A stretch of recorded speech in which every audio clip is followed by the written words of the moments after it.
gracious good day to one and all once again. 'Tis I, Norton the First, by grace of God, Emperor of the United States and Protector of Mexico, back with you for episode number 79 of Emperor Norton's Fantastic History Vlog. Today is June 24, 2020. It is our 100th day under COVID-19 restrictions. So let's do a little bit of update on the current numbers. Hang on. As of today, in the world, there are 9,631,081 cases of COVID-19 infection. In the U.S., it's 2,483,373. California, 196,153.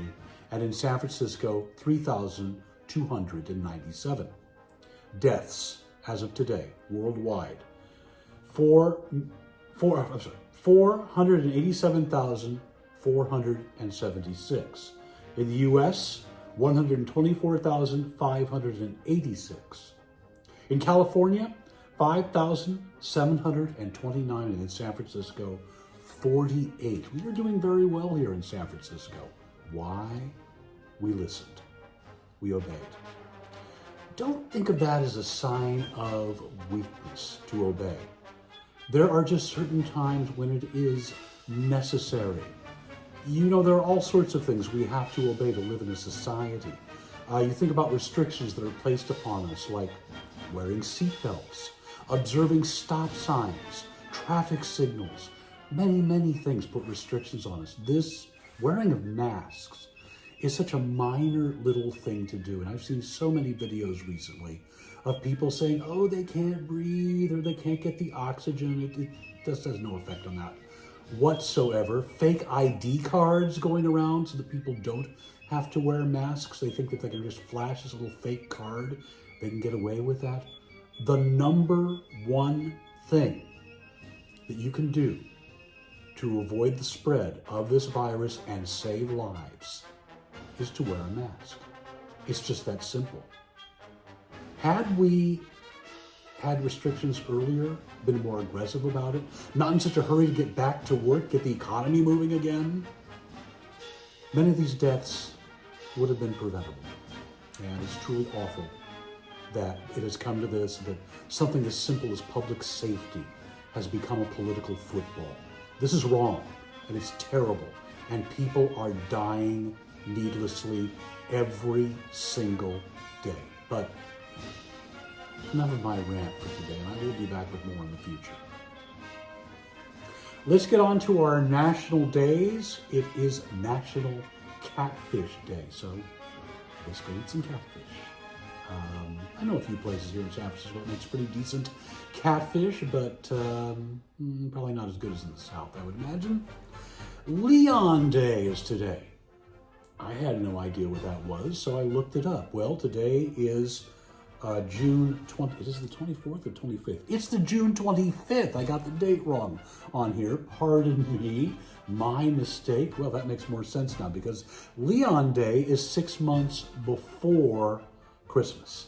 Leon is Noel, spelled backwards.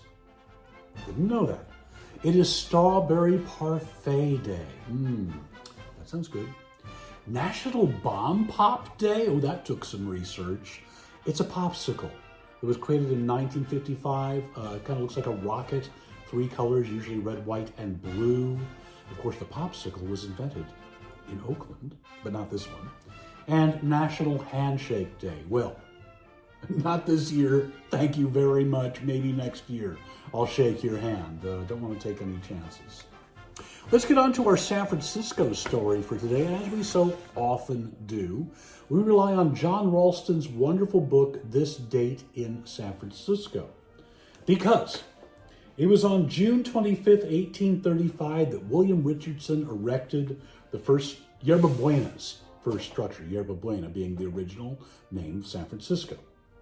William Richardson was born in London in 1795. He went to sea at 12, made voyages through Latin America, learned Spanish, and arrived in San Francisco in 1822 as a first officer aboard the British whaler Orion. Spanish California was closed to foreign trade, but vessels landing under the pretense of taking on supplies traded clandestinely. Richardson was sent ashore to negotiate with Presidio Comandante Ignacio Martinez for landing permission. Beginning in 1825, Richardson unsuccessfully petitioned 3 governors for permission to settle in Yerba Buena. Don't forget, we were under Mexican rule then. Meeting Governor Jose Figueroa in 1835, he suggested the Mexican government establish a customs house and a commercial town and drew up a map with a single 82-foot wide street to be called Calle de la Fundación, with a lot for Richardson to build a house. Richardson also petitioned for a land grant in Sausalito, meaning Little Grove of Willows, across the strait from Yerba Buena, planning to raise cattle there. Arriving with his wife and children on June 25, 1835, Richardson put up a tent consisting of 4 redwood posts covered with a foresail. Crude, to be sure, but the first habitation of a European. Later that year, he built a wooden structure mentioned by Richard Henry Dana in 2 years before the mast. In 1836, he built an adobe home called Casa Grande. After the United States claimed California in the Mexican-American War, Calle de la Fundación was named DuPont Street after Naval Officer Samuel F. DuPont, who we talked about yesterday. In 1876, the California legislature widened DuPont Street between Market and Bush from 44 feet to 78 feet, taking land from the west side, and renamed the widened section Grant Avenue after President Ulysses S. Grant. In 1908, DuPont Street north of Bush was also renamed Grant Avenue, but remained only 44 feet wide. A plaque at 823 Grant Avenue commemorates Richardson's house. I'm going to see if I can find a picture of the plaque. I have actually seen it. It is very small and not very visible, but hopefully we'll get a picture of that somehow. If we don't, maybe on a future vlog. We'll see. Well, let's get on to our other stories today. It was in 1630 that the fork was introduced to American dining by Governor Winthrop. Didn't know that. 1867, the first barbed wire is patented by Lucian B. Smith of Ohio. 1876, the Battle of Little Bighorn. U.S. 7th Cavalry under Brevet Major General George Armstrong Custer wiped out by Sioux and Cheyenne warriors led by Chiefs Crazy Horse and Sitting Bull, and was come to be famously known as Custer's Last Stand. 1910, Igor Stravinsky's ballet The Firebird premieres in Paris. 1929, U.S. President Herbert Hoover authorizes the building of Boulder Dam, later to be named Hoover Dam. 1938, A Tasket by Ella Fitzgerald hits #1. 1941, U.S. President Franklin Delano Roosevelt signs Executive Order 8802, which forbids racial discrimination in the defense industries. 1947, the first version of Anne Frank's diary is published in the Netherlands. On this date in 1973, John Dean begins testifying before the Senate Watergate Committee. On 1977, Roy C. Sullivan of Virginia is struck by lightning for the 7th time. Not a very lucky man, apparently, or maybe he's lucky because he survived all that, who knows. In 1982, San Francisco holds its first county fair. Now, if anybody remembers the San Francisco fairs from the 1980s, county fairs, of course, we didn't really have agriculture here except some community gardens and things like that. So it wasn't your typical county fair, it was more tongue-in-cheek. And I was there, and I believe it was 1986, when it was held in the Bill Graham Auditorium, Civic Auditorium, and my collection of hamburger presses won second prize. But that's a whole other story. Where were we? 1988, Roger Rabbit debuts in Who Framed Roger Rabbit. So happy birthday to Roger Rabbit. Let's see. That would make 22 plus 20, 42 years old. Happy birthday, Roger. 1993, Late Night with David Letterman airs for the last time on NBC, moving, of course, later to CBS, where it stayed for many, many years. Who were his first and last guests on both shows? I bet many of you know that. Leave your answers in the comments down below. I think that's even true of his morning show as well. I saw a picture yesterday that kind of confirmed that. Our births today: Louis Mountbatten, British naval officer and statesman, last Viceroy of India, born in Windsor, England. 1903, George Orwell, whose real name was Eric Arthur Blair. I didn't know that. There you go. The author of Animal Farm in 1984. You were about 20 years too soon. 1923, artist Sam Francis, one of my favorites.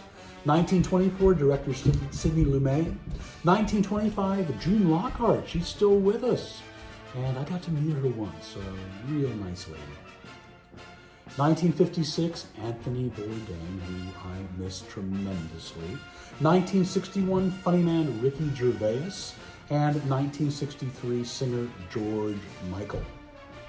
Let's get on to our deaths. This date in 1976, Johnny Mercer, U.S. songwriter of one of his songs, many songs, That Old Black Magic.